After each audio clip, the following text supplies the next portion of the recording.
what advice would you have to those who are at that month one where they've decided to commit to something, go all in on it, and now they're losing money every month, but they should be, going out and split testing on a regular basis? Like, how did you keep that mental fortitude to persevere in those moments? Well, I'll tell you, it's not easy. It really was hard. Like, if I go back, it's hard to remember, but if I go back, I can remember moments where it was like it was a struggle.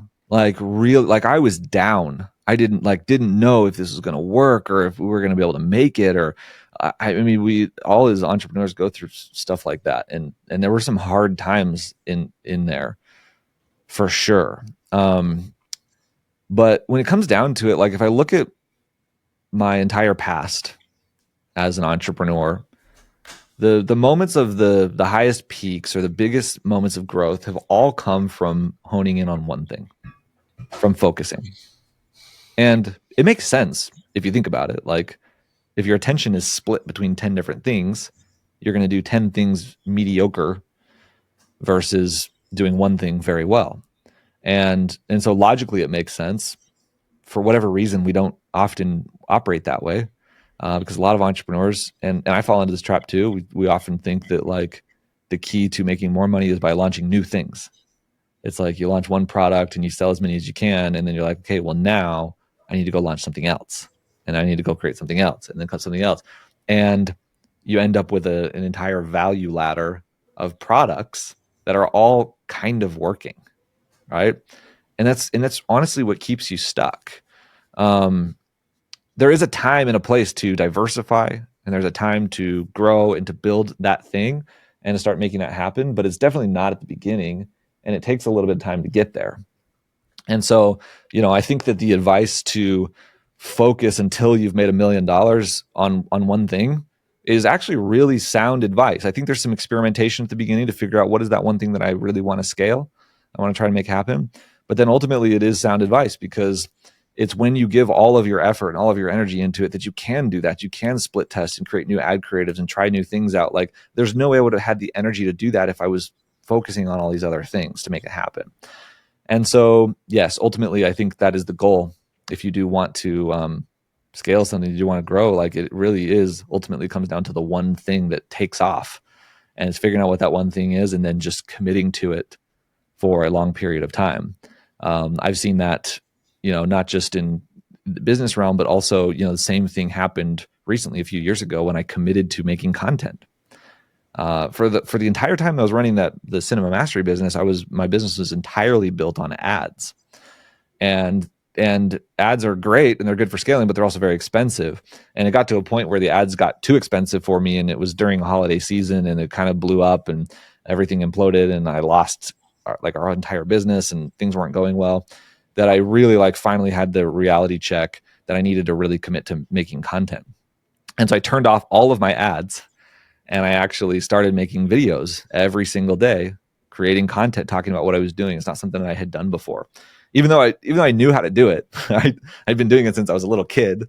It was intuitive for me, but for whatever reason, we're good at helping other people with things, but then we can't do them for ourselves for some reason. So, real block.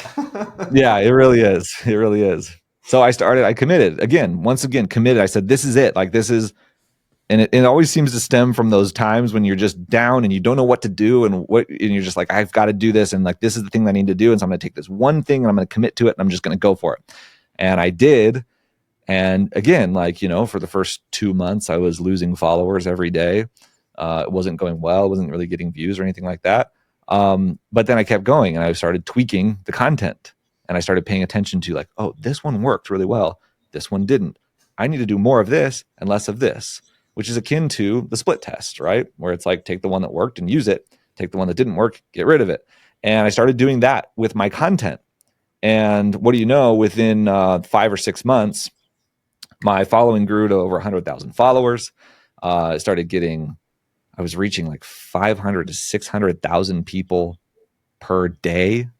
Per month. let's be right here. Per month, getting 1,000 followers a day. It just started taking off really fast, and I had this huge increase that created a foundation, a platform for everything that I'm doing now. And so, we've continued to grow that, and we've continued to build it. And but it all came from that focus on that content now. And so now in over 2 years, like almost coming up on 3 years, I haven't spent a single dime on ads. We are getting into it again here soon because now we've finally hit a point where we're ready to scale a little bit faster. But we're building from a foundation that's really powerful, and we've been able to build our entire business to even higher heights completely from organic content and not from, not just from spending money on ads.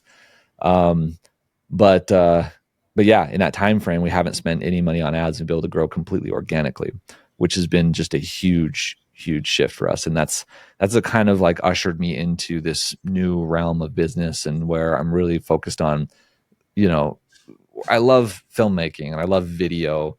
You can tell my background's like complete overkill, and it's like I obsess about this stuff. But like that was only a piece of me. It was only a part of me. And when I started creating content, it started taking off, and I was talking about filmmaking, and then I started to realize that even though it was taking off, like I wasn't really sharing all the things that I like to share, or that I had, skills and talents in or passions about that I could share with people, that I could help people with. And so it was that point when I really started to understand the power of a personal brand, where it's not just me talking about one thing, but it's actually me talking about all of these things that I can help people with and that I care about, and really building it around me and what I care about, what my mission is, what my purpose is.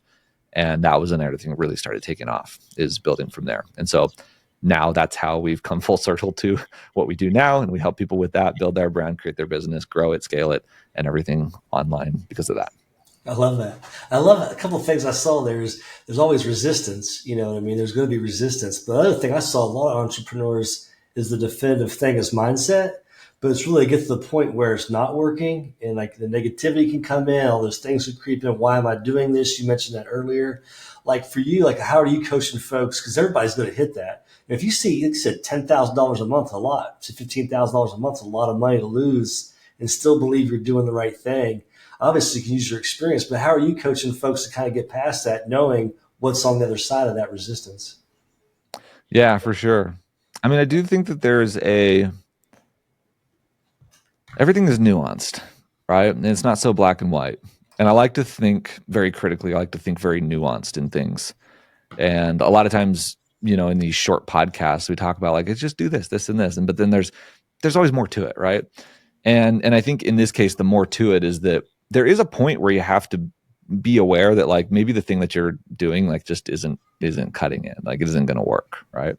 And so so I think that takes a level of awareness of going like, is this actually a good thing that I care about, that I'm interested in? Is it actually something that people want? Is it actually something that is working in today's market? Or is it just completely like so out in left field that like maybe it's not the best idea to continue pursuing it, based on the goal that I have, or like the number that I want to hit, or where I'm trying to go. And so I think you do have to be aware of that. But I would say that most people, the fatal mistake is not being aware of that. I think that the more fatal mistake for more people is thinking that way too soon.